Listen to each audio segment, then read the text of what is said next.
Assalomu alaykum aziz bolajonlar. Bugun sizlar bilan juda muhim mavzu elektr jihozlari xavfsizligi haqida gaplashamiz. Elektr bizning hayotimizda juda kerak.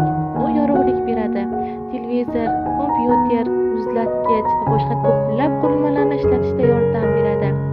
Ammo elektr bilan ehtiyotsiz muomala qilish juda xavfli.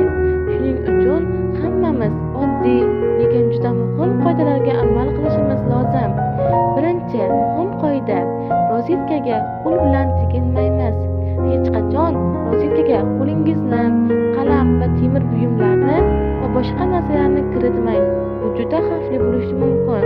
Ikkinchi qoida: simlari uzilgan yoki yirtiq bo'lgan qurilmalardan foydalanmaymiz. Agar televizor, dazmol yoki zaryadlovchining simi shikastlangan bo'lsa, uni darhol o'chirib qo'yib, kattalarga aytishimiz lozim. Uchinchi qoida: qo'limiz ho'l bo'lsa, elektrga tegmaymiz. Qo'l bilan rozetkaga tegish yoki qurilmalarni ulash juda xavf tug'diradi. Shuning uchun ham avval qo'limizni yaxshilab quritamiz. To'rtinchi qoida: elektr qurilmalarini o'zimiz ta'mirlashga urinmaymiz. Masalan, chiroq ishlamay qoldi yoki zaryadlovchi ishlamayapti deb uni ochib ko'rishga o'zimiz urinmaymiz. Bunday ishlarni faqat ustalar qila oladi. Beshinchi qoida: ko'p qurilmalarni bitta rozetkaga ulash bu katta xavf tug'diradi. Chunki rozetka ortiqcha yuk ko'tara olmaydi va bu yong'inga sabab bo'lishi mumkin.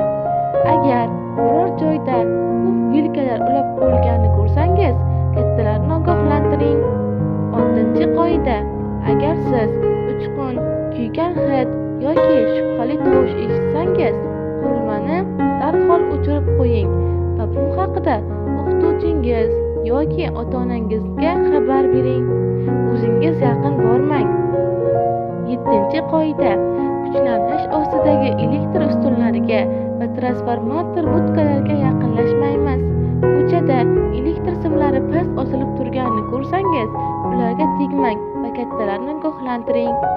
Aziz bolajonlar, elektr juda foydali, ammo undan to'g'ri foydalanish juda muhim. Agar biz qoidalarga amal qilsak, o'zimizni ham, do'stlarimizni ham, oila a'zolarimizni va barchani himoya qilgan bo'lamiz.